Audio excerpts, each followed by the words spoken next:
আর আপনি বলছেন আমি জুলুস করতে দিব না।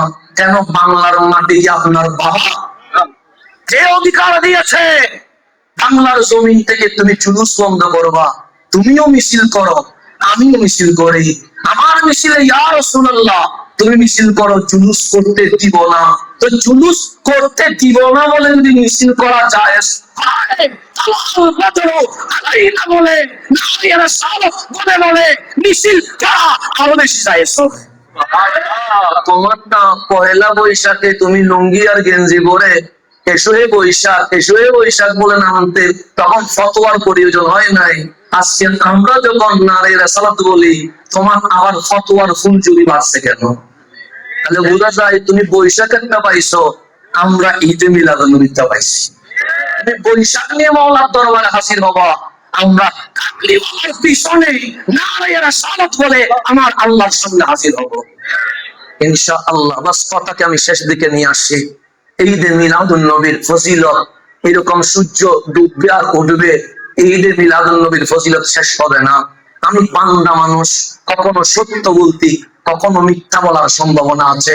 মানুষ যখন অবিশ্বাস করে তখন আমি বলি ওয়াল্লাহ, আল্লাহর কসম, যাতে মানুষ আমার কথা বিশ্বাস করে, কিন্তু আল্লাহ তো মিথ্যা বলে না, সুতরাং আল্লাহর কসম করার দরকার নাই। কিন্তু কোরআন বলেন, আল্লাহ বলেন ওয়াল ফজরি, হাফিজ ফজরের কসম।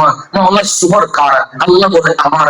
কোরআন শরীফে ওয়াস সুবরে বলো নাই, আল্লাহ বলে বলবো না। মালিক মাগরিব কার? আল্লাহ বলে আমার। মাওলা আল মাগরিবে বলো নাই, আল্লাহ বলে বলবো না। মালিক এশা কার? আল্লাহ বলে আমার, কিন্তু ওয়াল এশায়ে বলো নাই, আল্লাহ বলে বলবো না। আমরা বললাম মালিক ওয়াল ফজরে বলে ফজরের কসম করলা, সুহর মাগরিব এশার কসম করো নাই কেন?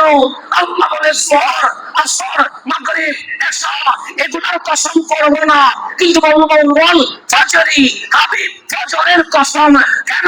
জয় ফজরের সুবহে সাদিকে 12 রবিউল আউয়াল মা আমেনার ঘরে আপনি নবী তাশরীফ এনে সুহর আসর মাগরিব এশারের চেয়ে ফজরকে দাবি করে দিয়েছেন। হাবিব আপনার মিলাদের সময়ের কসম কে বলতেছে? আপনি হুজুর ওয়াল আসরে বলছে, আসর দিয়ে কি? আমাদের মাওলানা আব্দুল গফুর খান হুজুরকে জিজ্ঞেস করেন, হুজুর ওয়াল আসরে দিয়ে কিসের কসম? যুগের কসম। হুজুর আমাদের যুগ? বলছে না। 100 বছর আগের যুগ? বলছে না। ওয়াল ফজরে দিয়ে নবীর মিলাদের সময়ের কসম, ওয়াল আসরে দিয়ে কামলিওয়ালা 63 বছরের জিন্দেগির কসম। আল্লাহ সেটাই জানিয়েছে।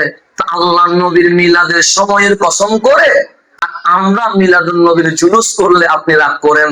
বন্ধু, এটা রাগ করা জিনিস না।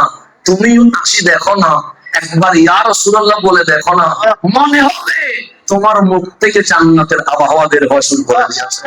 আল্লাহ যেন আমাদেরকে নবীওয়ালা হওয়ার তৌফিক নসিব করে।